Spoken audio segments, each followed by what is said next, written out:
Hello,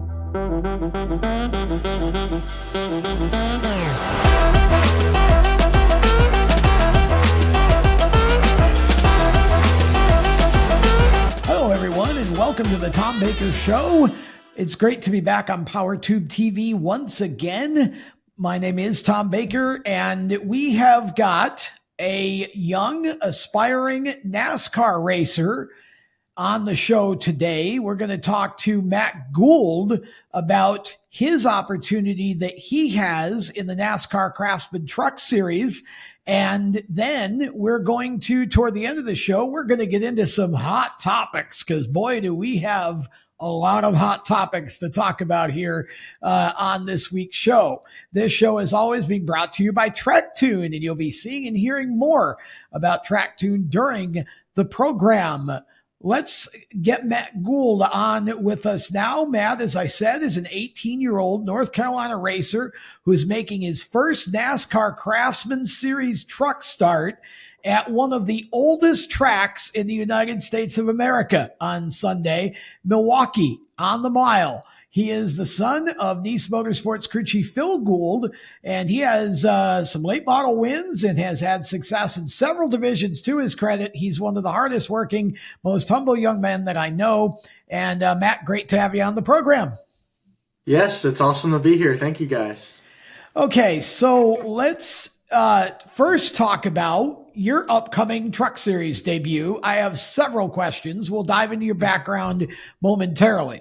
I want to know, first of all, how did it happen that your NASCAR Craftsman Truck Series debut would come at the Milwaukee Mile? Because that, I mean, the history of that place and just the opportunity to go race there, I would think has to be amazing. But to make your debut there is even more special. Talk about the genesis of the opportunity and what you're looking forward to.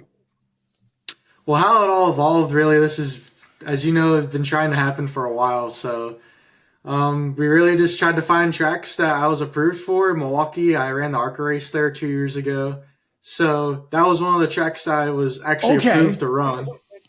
So that made that process a lot easier. But our general manager and Al Nice have been working very hard to make this happen. You know, there's a lot of factors that to make this happen. You know, we have lots of trucks, but it takes, number one, lots of people to put them together, and number two, lots of money. So those factors played a big role into it. So I'm just happy for Nice Equipment. Like I said, Al Nice, Cody Fall, my dad, all of Nice Motorsports. I practically put the truck together myself as far as the assembly section. And then my dad came in and helped me nut and bolt the truck, and then he set it up for me. So it was pretty cool watching that take place and having his experience on my truck. It's pretty cool and pretty surreal. Well, I can imagine it is. And to be able to make the truck start on a mile track, you actually have familiarity with the track from running ARCA there, which obviously is a bit of an advantage to you. Now, I know you've been trying to make the truck debut a while. What have you been doing to prepare for this opportunity in the Truck Series in terms of kind of homework? And I'm sure you've been in the gym and all of that, but and on the sim as well. But talk a little bit about that. How do you prepare for your first truck start? Well, I think the most important thing is asking questions. You know, I'm walking into this not cold-handed, but warm-handed. So I've thankfully, to some connections from my dad, I've been able to talk to a lot of good people. My good friend Grant Enfinger, but also Johnny Sauter and Ron Hornaday. Oh wow! So it's been cool to talk to those guys and hear what they had to say. And you know, as far as the sim, I've been able to go a couple times with my teammate Caden Honeycutt, and thankfully I've been pretty spot on as far as lap time and consistency. So good. Not lacking anything there. It's just a matter of going and doing it now, really. Going to the gym, that's important. You can't fall out of the seat. The guys at the shop always make the joke that they're going to put a window net under the seat so something will catch you when you fall out. So I've lost 15 pounds since November. not planning on planning to race, but not necessarily planning for this opportunity. Just trying to get my body in the right shape, and it matters a lot. Like your shoulders. It's really your shoulders, upper body, your core in some ways. Definitely your lower body too. I'd say a lot of it is cardio also, just, your constant movement every lap. So yeah, just all those factors. I've, been studying, of course, watching old races, old SMT, just trying to build everything to get a good mental notebook. That way when we get there, it can be a smooth, couple up to speed laps and then right in the ballpark. Yeah, the SMT is really important, isn't it? And you have access to some past SMT, I would guess, and so you're able to basically learn from that, probably Yep. as much or more than you learned from the sim, I would think, right? Yeah, because the SMT is more relative, right? Yeah. Your lifting points, your braking points, like the sim is so exaggerated, I feel like. So the sim kind of paints a picture, right? It gives you an idea of how it's going to feel, but I feel like, like the grip is exaggerated there, the lap times are exaggerated. So I think the sim is a great place where you can go and work on your setup and feel changes. But as far as finding relative points to really gauge where you're going to lift, where you're going to brake, I feel like that's more where the SMT comes in. But also you can kind of combine them and practice what you've learned from watching SMT and use it in the sim and see if it works. Okay. Yeah, that all makes sense. Now let's talk a little bit about your status in terms of, I know when you and I talked before, you were hoping that perhaps when you did make the debut in the Truck Series, your father Phil would be able to crew chief you. Is that in fact going to be the case? Unfortunately not. Our general manager, Bummer. Cody Efall, which, yeah, it's a bummer, but it's still cool. He's played a big role in Sure. making it happen. But our general manager, Cody Efall, who I have a lot of faith in, is going to be on the box for me on Sunday. So there you go. Cody's and Cody spotted for me a couple times. One of my late model wins. It was the first time he spotted for me. We won, so I'm really comfortable with Cody. We have a big area of woods in the back of our shop, and sometimes I'll go and play with him back in the woods, chopping trees down. We've built a go-kart track and in the process of renovating it. So spending time with him back there, and he's also been to the simulator with me, just listening to some of the feedback I give and some of the things that I feel like I need that I can better translate in the sim than just talking face to face. So yeah, I'm really comfortable with Cody. If there's anyone else that I want to do it besides my dad, it would definitely be Cody. So not my dad, but I'm in really good hands. Okay. Now, I want to talk about your beginnings. And I see in my notes, it says that you started racing when you were 4 years old in a go-kart at Clint Boyer's house. Now, that just sounds like a whole lot of trouble to me. That sounds like a lot of no good, racing a go-kart at 4 years old at Clint Boyer's house. We all know how Clint can be. Talk about that. And I mean, just talk about, I know what got you interested in racing. Obviously, your dad was in it and you're kind of brought up into it, but talk about that episode at Clint Boyer's. Well, so Clint had a house and he had a lot of land behind his house, so he decided he was going to build a go-kart track. And like I said, when I turned 4, my dad bought me some little go-kart with a little motor on it, and he let me go and make laps. And that was cool. I got to race with a lot of guys, a lot of NASCAR guys. Well, I was on the track the same time they were. Okay, I was going to say, yeah. I wasn't really racing them. I was the little car putting around the bottom, and they were the guys that were getting after it. But I was only 4, so. But yeah, so that's really where. What was that like? I mean, what was it? Who were some of the other guys, and what was it like to be out there? I mean, you're 4.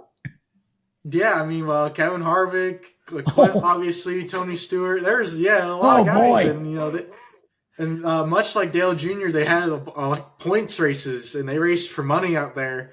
And that's where the trouble started. I was only 4, so I didn't participate, but that's where the trouble started. Yeah. But yeah, it was pretty cool, pretty surreal. That's where I got my feet wet, of course. The first time I was on the track at the same time as my dad, I wrecked him, not on purpose, but I'll never forget it because we were going down what was called the front stretch. And he pulled up beside me. I was looking at him as we were going to the turn, and I lost track of where I was and never turned. And Clint's track didn't have any walls, so I flew right off the track. And he came with me. Wow. No harm, no foul. So he was here outside, I would guess then. Yes. Okay. So you looked right and just took him right off the racetrack with you. Yeah, well, yeah. Yeah, no sugarcoat. Yeah, it was a horrendous crash, as Darrell Waltrip would say. Well, thankfully, you lived to race the kart some more. And then when you got to be the ripe old age of 6, you went to Millbridge and started racing outlaw karts. Now, anybody that knows anything about Millbridge Speedway, and if you don't know anything about Millbridge Speedway, please go to millbridgespeedway.com and look it up because it's amazing. But you raced outlaw beginner karts at 6 years old at Millbridge. Talk a little bit about what that was like, because that's a little bit different than racing around the bottom at Clint Boyer's backyard track. Yeah, well, the opportunity kind of presented itself. I got to about 5, and there's kind of a transition where I was getting the hang of this racing thing. And Clint moved, so there was no more Clint Boyer backyard track. So it was time for me to actually start racing instead of putting around. So, Dad came up with this wild idea that he was going to go buy an outlaw kart, and he did. He bought one and then built one himself, and that was actually the kart I raced, the one that he built himself. Oh, wow. So I got to go I got to go test a couple times before I went to go race. And my first race, I think I went a lap down. But I remember Dad had the carburetor choked way off, so I wasn't going crazy fast for my first time. So once he figured out that I was getting the hang of it, the second race I think I finished 3rd. Okay. And then my 3rd race I ended up winning, and I think I won the next 3 straight from that. Wow. So yeah, that was a cool experience. Actually, for my second race, my dad raced the flat karts on the same night, and because he had the carburetor so choked off that when he finally opened it up, there was carburetor issues. So my kart was stumbling during practice. So he put his carburetor on my kart, which was the same, or we think it is. You never know what's happened to these parts anymore. Right. Yeah, he took the carburetor off of his kart and put it on mine, and he loaded up for the day. So that's kind of when I knew, even though I was so young, I knew that he cared about this in my racing. So you ended up running at Millbridge for a number of years, actually, and you ended up winning 80 races at Millbridge. Around 80. That's the around number. Okay. Definitely around there. Could be a little over, a little under, but definitely around the 80 mark, yeah. Well, that's pretty amazing. You ran 7 years, so that even if you're off by 10, you average 10 wins a year. That's pretty spectacular, I would say. Yeah, and, we had really good stuff back then. No cheating, but we had really good stuff. Sure. My dad worked tirelessly, obviously, as he does everything. I don't think that man could ever stop working. But, that was back when Millbridge raced a solid amount. There wasn't a lot of off weeks. It felt like we were racing every week almost, or every other week in a month. We raced a solid 30 times a year. So, the opportunity to race more and obviously win more kind of presented itself there.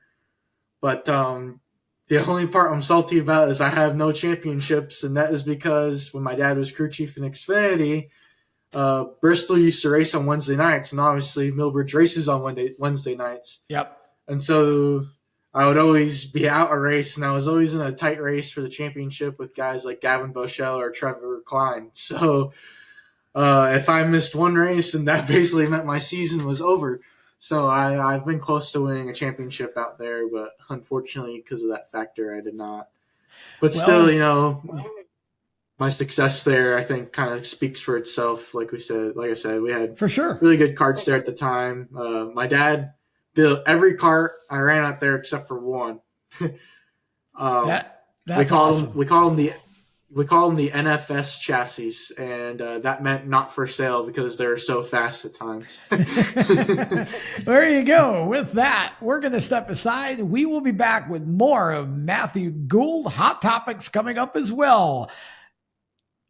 Attention track and series owners, elevate your fan experience with the TrackTune app. TrackTune works with your PA system. Fans and teams at the track can hear the announcers through their phones, ensuring everyone hears race calls, sponsor plugs, and more during race nights. It's simple to set up, affordable, and free for fans to download and enjoy. Visit tracktune.live for all the details and join tracks nationwide on the app today. For race fans across the United States, GetInTheStands.com is the place to find racetracks where you live and where you're traveling. Just go to GetInTheStands.com and enter your location. You'll see the tracks within 100 miles of that point, either as a list or on a map. GetInTheStands.com is 100% free to use and mobile friendly. So whether you're on a computer, a tablet, or on your phone, there's no need to download an app. To find racetracks across the United States, open your web browser and head to GetInTheStands.com. GetInTheStands.com, your racetrack directory. Welcome back to the Tom Baker Show on PowerTube TV. We continue with Matthew Gould. This segment, by the way, being brought to you by Ultimate QM. If you want to start your son or daughter out in motorsports as a driver, Quarter Midgets might be a great way to go. It offers local, regional, and national racing. There's even a NASCAR Youth Series for the Quarter Midgets where you can run a number of races across the country during the season at different NASCAR tracks on NASCAR weekends. So you get to run on the same weekend as the NASCAR race. It's a variety of different tracks. Ultimate QM is based here in Mooresville, North Carolina. It is a family-owned business, and it is a one-stop shop for quarter midget racing. You can buy the car. They will help you with setup. They will help you with driver coaching.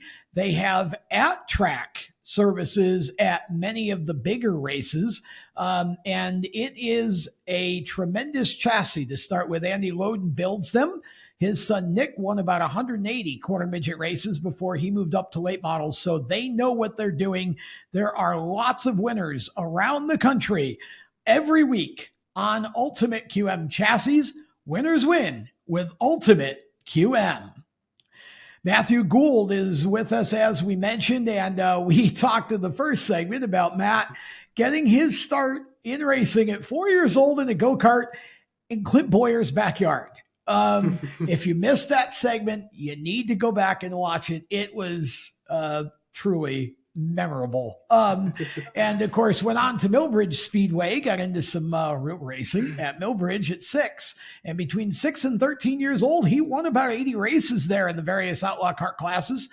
And we pick up now, you kind of did a couple of drive-throughs, if you want to put it that way, in the Allison Legacy Series just to transition into late model stocks. Talk about what that was like for you real quick. Yeah, so like I said, we were mixed in between, like we were at a point where it was time for the next step, and we were in between a Legends car and an Allison Legacy car. And me and my dad decided that the Allison Legacy car would make the transition from that kind of sour step from a goat kart to a Legends or Allison Legacy car to the late model. So we felt that that was more of a stock car, right? Rather than a Legends car, it's kind of its own car. So, I got to make a couple of starts in our family-owned Allison Legacy car. Like I said, just getting my feet wet in the short tracks. You know, the Allison cars, they race around here, places like Anderson, Hickory, Florence. So just getting my feet wet there, and, you know, we ran pretty good for only running a handful of races. I think we only ran 5 or 6. So, the COVID hit, and it was kind of time to make a step up. I was growing out of the Legacy car, like actually growing out of the Legacy car. And so, it was over COVID. Everything was shut down, and it was time to start looking for a late model. And thankfully, the Nice Motorsports, they helped us find one, helped us get one, and it was kind of on from there. The first couple of months that I started racing the late model, we raced at Caraway. My first start, we finished 5th, and went on to finish third, and second. And so, nice. 4 top 5s and 4 starts. Wow. Yes. Racing against really good guys. Coy Beard and Boo Boo Dalton over there. They were really good at what they did. Caraway gets a good field, racing for a while. So I was just really a kid, kind of jumping in, putting not the wolf in the wood, but just kind of being thrown out 14. There, right? Yeah. So, then I got thrown into the woods even more. We went to the South Carolina 400. First year they had it at Florence. Wow. Yes, this was in 2020, the year that Myrtle Beach shut down. So the first big at the end of the year race was held at Florence, and I was very nervous. I've never raced against that many cars, never been to Florence, anywhere but Caraway, and so there's 40 cars. We qualified into the race and finished 6th. So it kind of just shot up from there. We raced at various places the next year in 2021, Hickory, Orange County, Caraway still. Ended up picking up my first win at Orange County later in that year. Actually picked up my first ever pole and win on the same night. So that was really cool. Led every lap of the race. So that was a really cool experience. And then went on to win the PD 225, which is kind of their Florence's bigger race before the South Carolina 400. It's a longer race for guys to come in and prepare for that longer race and use that as kind of a test session. So, we qualified last and ended up driving through the field and picking up the win. What's funny about that is that was the first time that our general manager, Cody Efall from Nice Motorsports, spotted for me. And it's pretty cool. It's actually it's around 3 years ago, around this time is when that race was held. Okay. So it's pretty cool that he's going to be on the box for me this Sunday for my first truck start. But continuing on the late model path, at the end of that year, we kind of rebuilt the car and decided that we were going to race for the Hickory Motor Speedway Championship. They just started their kind of playoff deal, and we figured it suited us best since we can't make every race, that we knew we'd be in contention. So if we ended up winning or locking ourselves into the playoffs, so we would have a shot to win the championship, and that we did. We ended up winning one race earlier in that year, which locked us into the playoffs. But, just working around the truck schedule, it's just me and Dad and our neighbor Phil Curry that goes with us on these races. Okay. So it's not like, when my dad's out of town, we can just jump ship and start racing. That's really not the case. It doesn't operate without all three of us there. Right. And so we ended up missing a couple races and lost to win the championship, but we did finish third in the championship standings. And so last year, at the start of the year, we kind of got to a point where our car was outdated, and it was outdated really when we got it, but we made a couple of updates to make it work. But, just there's certain things you just really can't update on these older cars. So we found it better for us to build another car. And we built it ourselves. My dad made a chassis jig in our 2-car garage that's attached to our house. Wow. And we built the chassis ourselves. And so it was a lengthy process, obviously, to build a car, especially from the ground up. So, we didn't really get to race until July or August. But, in the meantime, I got to meet different people, and I got to race different cars. I got to race with Alpha Prime, and I made my Cars Tour debut at Caraway in that year. Came from 28th all the way to 12th, and was getting ready to pass Kyle Larson when we lost front brakes. Oh, man. And hit the wall very hard. Oh. Yeah, man. It still stings. Yeah, I mean, even just to say I passed Kyle Larson would have been impressive. Oh, yeah, right? I wouldn't have cared if I made you finished feel 11th. good. Right? I just wanted to pass him. Wanted to pass him. Well, that's a shame that you didn't. The result wasn't what it should have been, but certainly the drive, 28th to 12th, that's super impressive at a Cars Tour race, especially for your first time. Yeah, and them guys are top of the line. They're really good guys. Obviously, Kyle Larson is the one of the best to ever do it. Oh, yeah. For him to step into our world and, me making that transition from the local races to the Cars Tour. It was cool. The Cars Tour, it's really, really close from first to 10th, and qualifying could be at least a 10th. Yeah, like it's so close. And so to be able to pass that many cars and make my way through the field, even though, like you said, the result wasn't there, it still was a good showing for us. That's impressive. But, So so far in the late models, you've had 3 late model wins in Orange County. You won the PD 225 at Florence. You won a race at Hickory, and you set a track record at Tri-County, and then went from 28th to 12th in your Cars Tour debut before the brakes failed and ended up putting you in the fence. That's a pretty impressive late model career already in the span of really less than 4 years. But I want to get to your 2 ARCA starts very quickly. Yep. You both in 2022, you finished 10th at Milwaukee and 8th at Toledo, 2 top 10 finishes in your first 2 ARCA starts. Again, very impressive. Give us a couple minutes about that. Yeah, so the way that came about was pretty cool. In 2021, NASCAR, their ARCA program, developing drivers that they could bring up to the Truck Series. And I worked summers at Nice at that point. I was 15 years old in 2021, and I worked and traveled with our ARCA team. I actually spotted our ARCA car at 15 years old. Nice. And so, yeah, it was cool to like see it from an outsider's perspective, and see it from a different perspective. Really, I'm always in the pits or racing, right? I've never been on the outside looking in, really. So it was cool to do that. But building my resume in the late models, Al Neese came up with this crazy idea that we were going to take an ARCA car and I was going to drive. And so my whole summer in 2022, we took a car that recently, it was a road course car. Okay. And Dean Thompson drove it at Sonoma, and it had some damage to it. I spent my whole summer fixing the car and getting it ready for Milwaukee. Yes, a road course car going to Milwaukee. Wow. And so, we made some changes to try to switch it over to a short track car. I think the more I know now, I realized that we definitely didn't, but we made a good effort. It's still very much a road course car, but we did what we could. But you finished 10th with it. That says a lot. Yes, and that was when that was kind of last year of the ARCA fields really being good. I think 34 cars showed up. And so that was back when 15 cars could win the race. So I think we ran right about where we should, 10th. Also 8th at Toledo. So those were really cool. That was with my dad on the box. Our whole nice crew. Yep, that was a lot of fun. We drove to Milwaukee in an 18-passenger transit van.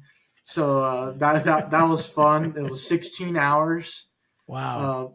Just for anyone, in case you have a wild hair, if you're driving from North Carolina to Milwaukee, do not stop in Indiana and split the drive in 2 days. Just drive all the way through. That will make it very miserable. And be patient during Chicago traffic. We have a couple of hotheads, one being my father. So he got very mad during Chicago traffic.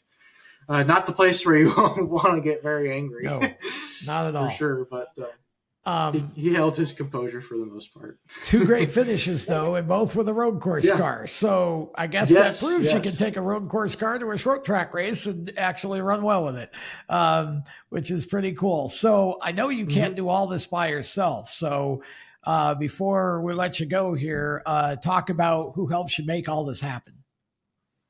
Yeah, well, obviously my dad, he works tirelessly. It's funny, I call him, on our late model side, I call him the team owner, the sponsor, the crew chief, the car chief, and I'm just the interior guy and I drive. Gotcha. So yeah, I can't thank my dad enough. He works tirelessly. He tries to shave pennies together to go and race. We're very underfunded on our side, so compared to the guys that we race against.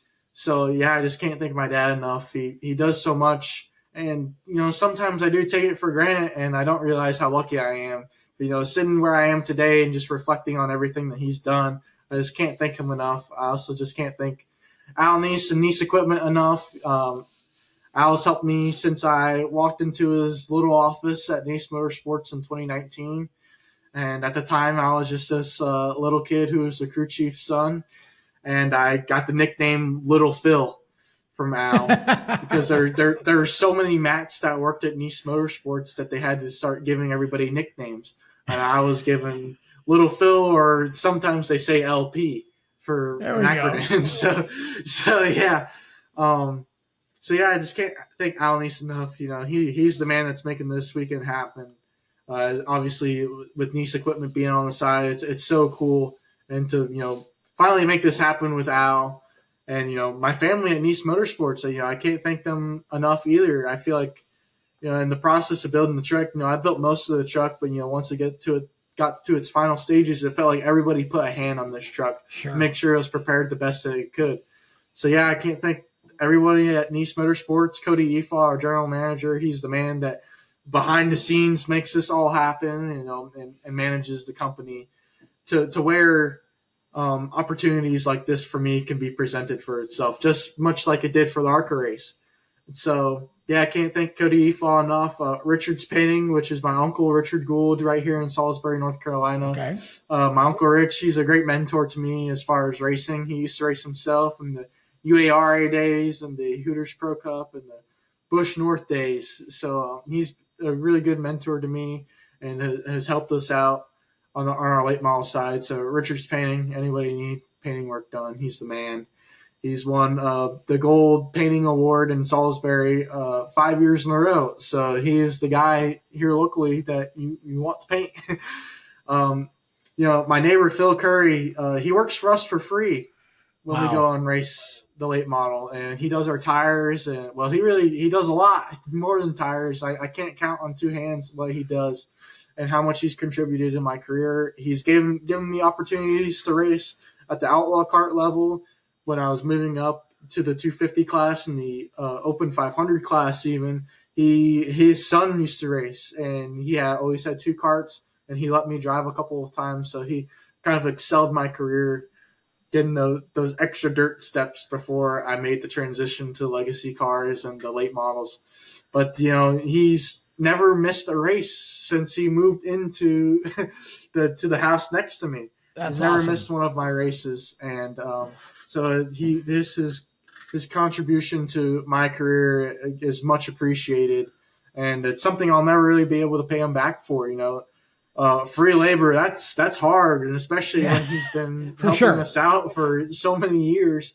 It's so much appreciated. Then there's so many other people and factors to thank, and I can't even think of them because there's so many people and so many factors that have gone into making this happen. Takes a lot. Sure. It takes a lot to make this happen, on the financial side and, just everything else that goes with it. Team Chevy, they've given me a lot of sim time and a lot of data to look at. So I can't thank those guys enough either. But I'm really excited. It feels so surreal to be doing I bet this. It does. Yeah. Wait till you walk into the Milwaukee Mile for the first time. One thing as an ARCA driver as you did, but it's a whole other thing in the truck, I'm sure. We wish all the best with that. Real quick, where can people find you on social media? How can they follow you? Yep. So on Instagram, you can find me at Matthew Gould _ all lowercase. On Twitter, or X, I guess, you can find me at It's Matt Gould. And then on Facebook, you can find me at just Matt Gould. Well, we look forward to finding you in a good finishing position at Milwaukee in the truck race. And, hopefully we'll be able to do a little bit of a follow-up after it's over. It's been a pleasure to have you, Matt, and we wish you all the best in your Truck Series debut coming up at Milwaukee. Yep. Thank you very much, and thank you for having me on. Hot Topics coming up next on the Tom Baker Show. We'll be back on PowerTube TV right after this. Attention track and series owners, elevate your fan experience with the TrackTune app. TrackTune works with your PA system. Fans and teams at the track can hear the announcers through their phones, ensuring everyone hears race calls, sponsor plugs, and more during race nights. It's simple to set up, affordable, and free for fans to download and enjoy. Visit tracktune.live for all the details and join tracks nationwide on the app today. For race fans across the United States, GetInTheStands.com is the place to find racetracks where you live and where you're traveling. Just go to GetInTheStands.com and enter your location. You'll see the tracks within 100 miles of that point, either as a list or on a map. GetInTheStands.com is 100% free to use and mobile friendly. So whether you're on a computer, a tablet, or on your phone, there's no need to download an app. To find racetracks across the United States, open your web browser and head to GetInTheStands.com. GetInTheStands.com, your racetrack directory. Welcome back to the show, and it is time for Hot Topics. And boy, do we have some hot topics for you. We haven't had a chance to talk yet about Austin Dillon. Of course, I'm sure most of you know, but for those who don't, Austin Dillon at Richmond at the end of the race had a situation where he came from about 4 car lengths back and he intentionally spun Joey Logano. Joey ended up in the fence. And then Denny Hamlin was obviously trying to win the race, was running on the bottom of the track, and Dillon coming down, Hamlin's coming up just a little bit, and, conjecture about whether Dillon purposely right hooked Hamlin into the wall. What exactly happened there? NASCAR felt like it was enough to take the playoff eligibility away. In other words, they encumbered, fancy word there, encumbered his win. He got to keep the win, but they took 25 driver points and took the playoff eligibility for that win away. So it's almost like, well, you got to win, but you didn't get any points. You didn't get any money, kind of that sort of thing.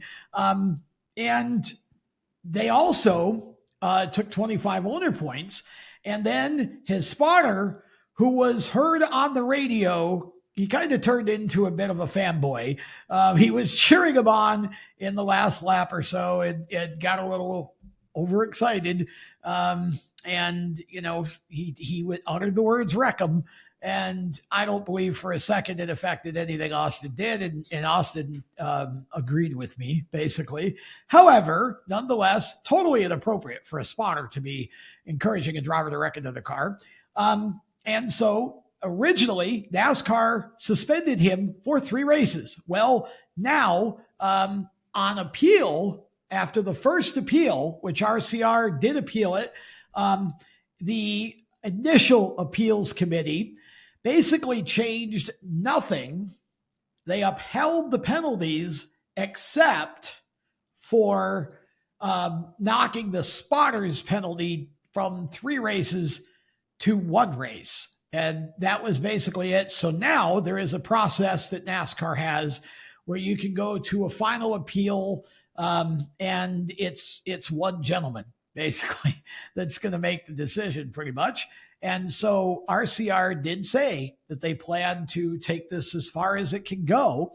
So we'll see how that works out. But as of the time this show is recorded, that's where we stand with that. Now, we can go a lot of different ways with this to discuss it. And I won't be super wordy. I will just simply say this. I think that NASCAR has built their entire brand for 3/4 of a century on hard, aggressive contact racing, right?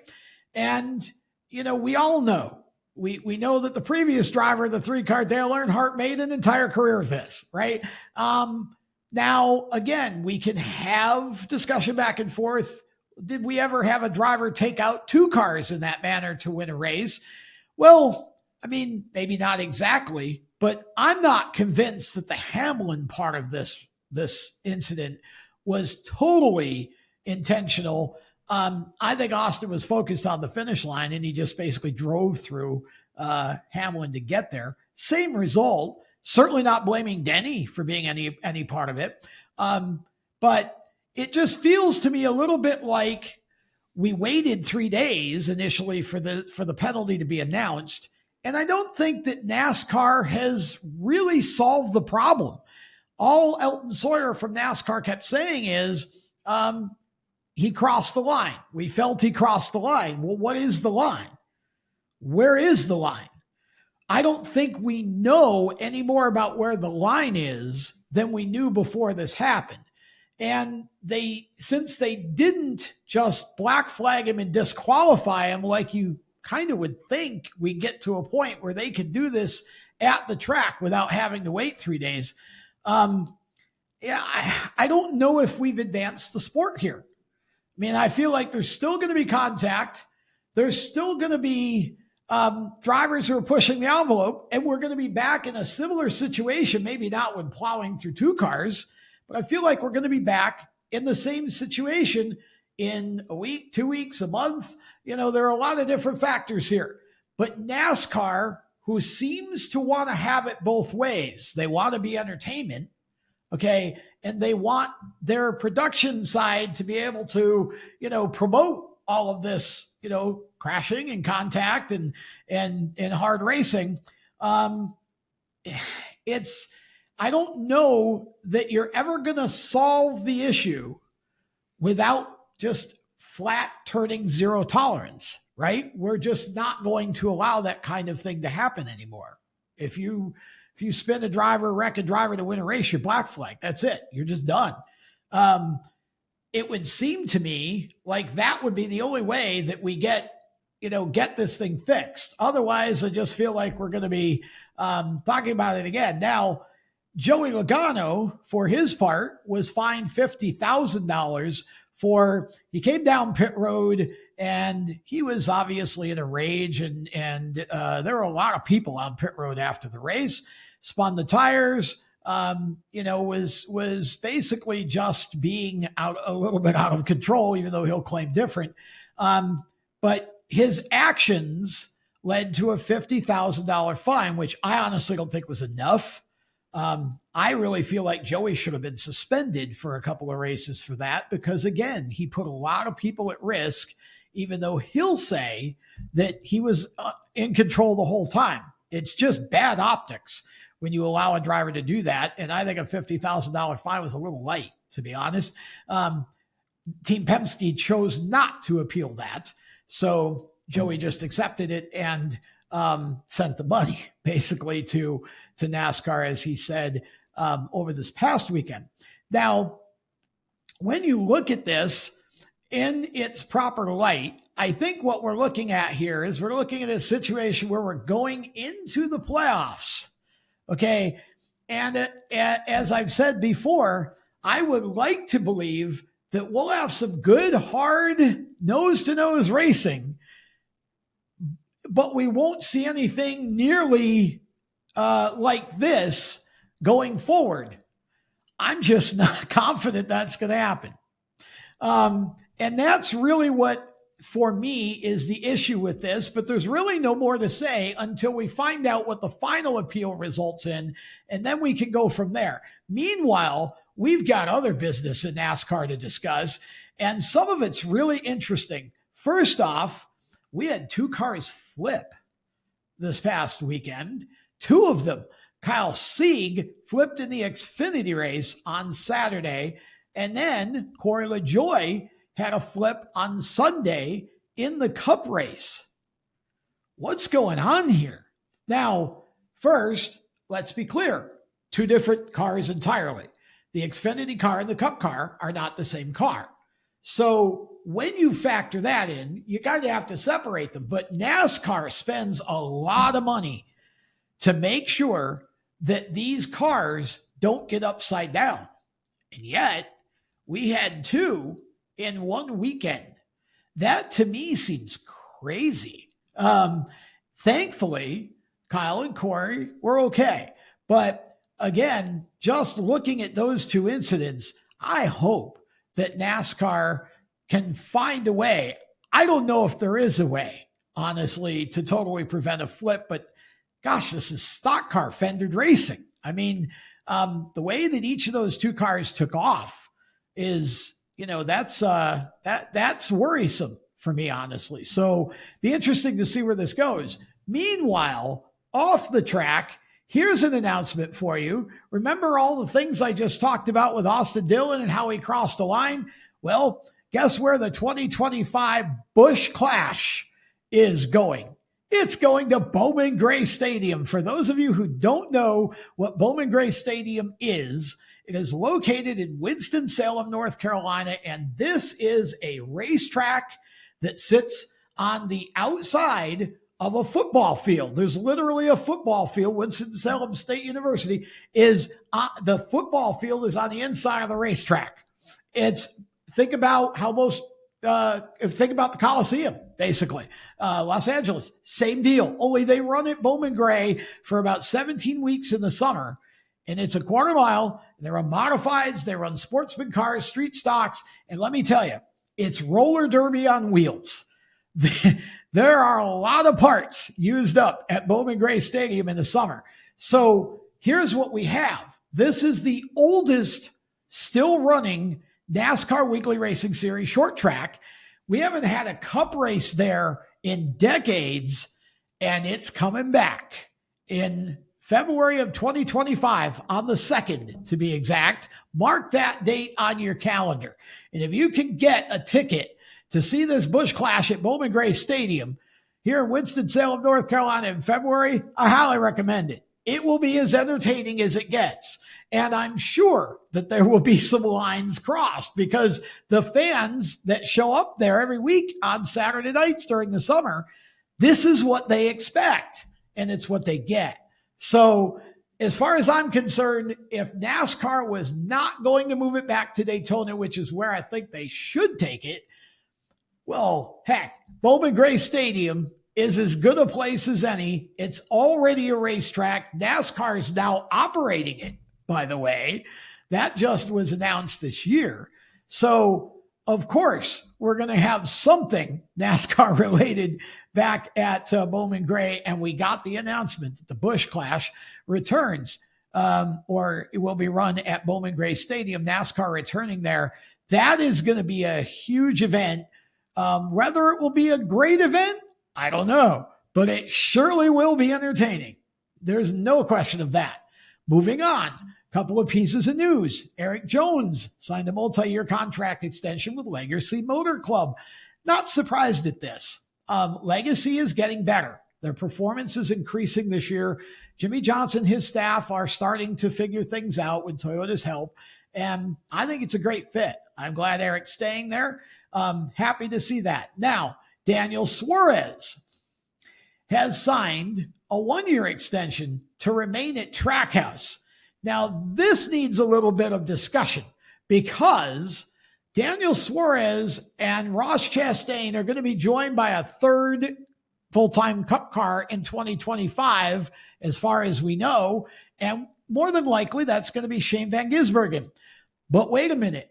Trackhouse has Zane Smith still, as of now, and they also have in the development pipeline a young man named Connor Zilich, who's already won the 24 Hours of Daytona, might add, and has won a ton of other things on short tracks and road courses, Trans Am and such. This kid is one of the best ever that I've seen at his age. And so what happens beyond 2025 is going to be interesting because the charter scenario, if it ends up being 3 charters per team, then you're not going to see Trackhouse be able to add a 4th car unless they do it without a charter. So you start seeing these little team partnerships between teams, and we might get Trackhouse and Colleague, for example, to be partners, as they kind of already are with Shane Van Gisbergen running a Colleague Xfinity Series car, but with Trackhouse's blessing and tech support and whatever. And Zane Smith, of course, has been running. He's a Trackhouse development driver, but he's over at Spire right now in the 71 car. We know that he won't stay in that car next year because Michael McDowell's going over there for that ride specifically. So going to be interesting to see where this goes. I think the fact that Daniel signed a 1-year extension, I think that means something. It means that maybe if he does not perform up to the way that Trackhouse expects him to in 2025, he may go away. And whether it's Zane Smith or someone else, I don't think Zilich will be ready for Cup by then. But Going to be really interesting to see, and we got more to talk about after this. Attention track and series owners, elevate your fan experience with the TrackTune app. TrackTune works with your PA system. Fans and teams at the track can hear the announcers through their phones, ensuring everyone hears race calls, sponsor plugs, and more during race nights. It's simple to set up, affordable, and free for fans to download and enjoy. Visit tracktune.live for all the details and join tracks nationwide on the app today. Welcome back to the show, and we continue with our hot topics. And how about an international hot topic, shall we? We had Kyle Larson and Max Verstappen. Now, I need to explain that the background of this is that a few weeks ago, actually, I think it probably started after Indy when Kyle Larson did that back at the end of May, people started talking about comparing Kyle Larson to Max Verstappen. Who's better? Now, you've heard me talk on this show before about this kind of a debate. To me, it's meaningless. It's almost like, could Superman beat up Batman?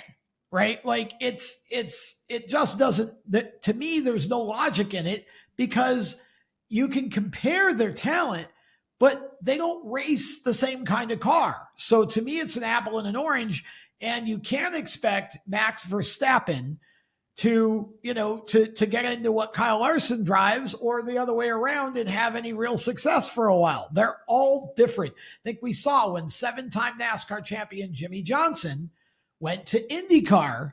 He was good on the ovals, but you got him on the road courses. Now he improved, but it definitely was a whole different Jimmy Johnson because it's a whole different car, whole different set of skills, and it takes a while. Okay, with that in mind, now this debate's gone on social media for a while. Okay, finally, Kyle Larson responds. Here's what Kyle had to say, and I quote, when asked about whether he was better or Max was better or whatever, Kyle said this: I know in my mind I am better than him as an all-around driver. That's a statement, and it's probably fair, but let me read the rest of it. There's no way Verstappen can get into a sprint car and win the Knoxville Nationals. There's no way he can go win the Chili Bowl. There's no way he can go win a cup race at Bristol. There's probably no way I, meaning Kyle, could go win a Formula One race at Monaco, but I think I'd have a better shot at him doing what he does than him doing what I do just because of the car element. In other words, Kyle's had some experience a little bit now in IndyCar, and he's driven several different kinds of cars. So he says, that's what gives me ease and confidence that, I know I'm better than him. I know I'm better than him. Maybe not in an open wheel IndyCar or Formula One car, but that's one discipline. I think I would beat him in everything else. And just so that the pot gets stirred maximum, you can quote that, he said. End quote. So Kyle Larson says he's a better all-around driver and makes his case that it's because he's driven a lot more cars. And that if you took him to Formula One, of course, he probably wouldn't beat Max Verstappen, but he feels like he would have a better chance at being closer in F1 in that type of car than Max would in a sprint car. Now, again, to me, this is an apple and an orange. IndyCar and Formula One, two different things. They kind of look the same. They're both open wheel, open cockpit. Well, not anymore, but basic open wheel cars, right? But I'm not so sure that it's that comparable. I think Kyle running an F1 race, I think he would adapt, surely, at some point, but not anytime soon, and probably never compete with Verstappen, in my opinion. But again, I'm just giving you my take. Now, it took a little while longer than we thought it would, but here's Max Verstappen's response to Kyle Larson's comments. He says, and I quote, Kyle Larson did Indy and he does dirt. I think that's really cool. We shouldn't have this debate because everyone is good in their own right. I wouldn't be good in dirt. Well, maybe if I practice, I don't know. I think at the end of the day, a good racing driver picks up things quite quickly. Now, here again, the difference in the response. You have Kyle Larson, who flat says, I'm a better all-around driver, and you have Max Verstappen, who basically says, I think everybody's good in their own right. How do you compare an apple to an orange?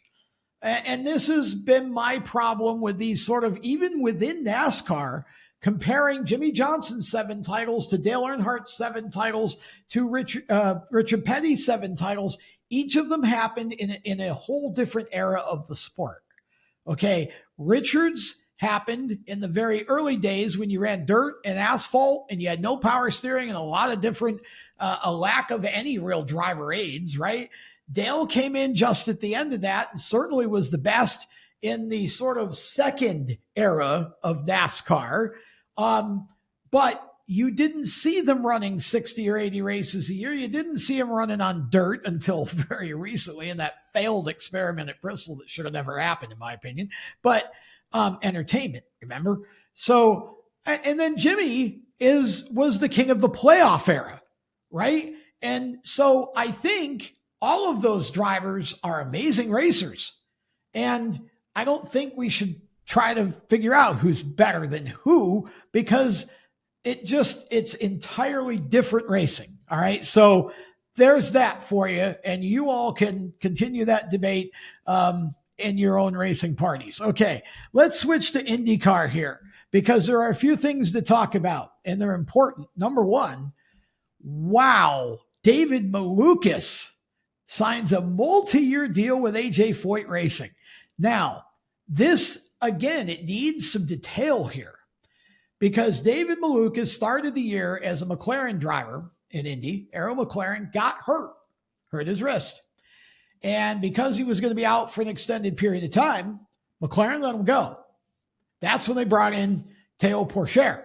And we've discussed all of the happenings surrounding that flux on past shows. Malukas, when he was ready to come back, was grabbed by Meyer Shank Racing, and he's done an amazing job. He could have had a shot at the win this past Sunday in St. Louis, but Will Power squeezed him out before he could get up front and race for the win. Malukas is a talent. He is a real talent. He may be one of the top 5 all-time best go-kart racers that's ever raced go-karts in America. And he's been successful in everything he's driven. So I'm going to be interested to see. I want to see him teamed up with Santino Ferrucci. That team gets scary and really, to me, becomes more appealing to sponsors. Now, there's also Stingray Robb, who brought funding to the team. Does Stingray lose his ride in 2025, or does AJ Foyt Racing expand to 3 cars? Remember, there's a technical alliance with Roger Penske's team, and they're implementing a charter system for 2025, three charters per team, max, but up to 3. So if there was a perfect time for AJ Foyt to steal a David Malukas and then an improving Stingray Robb and an already arrogant and feisty and aggressive driver in Santino Ferrucci, who to me is probably the most fun driver to watch in IndyCar right now, all of a sudden, AJ Foyt Racing looks quite different for 2025, and their chances of success in the series would seem to escalate as well. Now, why, you ask? Did David Malukas not stay on with Meyer Shank? Well, let me tell you why it could be. Because, again, 3 charters per car. Chip Ganassi has too many teams for the number of charters. So now Chip Ganassi has announced that he is forming a partnership with none other than Meyer Shank for 2025. And there is talk that they're going to move at least 1 car and maybe 2 over to Meyer Shank from Ganassi. It would be Ganassi supported, but Meyer Shank fielded. Again, we're talking about the same thing we just talked about with Trackhouse and NASCAR, ways to kind of get around the charter limit, right? So that could be why David Malukas had to go somewhere else. There was no room for him at the Meyer Shank Inn in 2025. And speaking of that race in St. Louis, holy moly, Joseph Newgarden wins it. And social media was not happy. They felt like, and there were some drivers, including his own teammate Will Power, who theorized that he basically played games on the restart, which caused the jam up that ultimately took Power out. And there's been a lot of controversy about why that wasn't somehow penalized. But nonetheless, Joe New gets the win. And what we saw in terms of the racing in that event in St. Louis, to me, absolutely spectacular. Power squeezed Malukas, as we mentioned, and took Malukas out of a chance to win. He made some remarks afterward about it being Malukas' fault, but then apologized a little bit later once he saw the video and realized, yeah, I was wrong. Good for you, Will Power, to own up and apologize and make things right. And with that, we bring this show to a close. Wow. We'll have more hot topics in the future, and there's so much going on across all forms of racing right now. What an exciting time as we go into the Labor Day weekend and through Labor Day into the fall. Just crazy stuff. For more exclusive content and stories, join us at steeringwheelnation.com and on our 24/7 streaming page at watchpowertubetv.com. Visit tracktune.live to find out how you can sign your track or your series up so that the fans and the teams can hear everything that comes over the PA system right through their phone or device, even when the cars are running around. It's the app we all need. We just didn't know it. Check out ultimateqm.com for all the info on how to get your young ones started in quarter midget racing. Winners win with Ultimate QM. And follow us on Facebook and Instagram at The Wheel Nation, Steering Wheel Nation on LinkedIn. And if you want to follow me on LinkedIn and connect with me, feel free. It's Tom Baker Media. Until next time, I'm Tom Baker. We'll see you next Friday for another episode of The Tom Baker Show on PowerTube TV.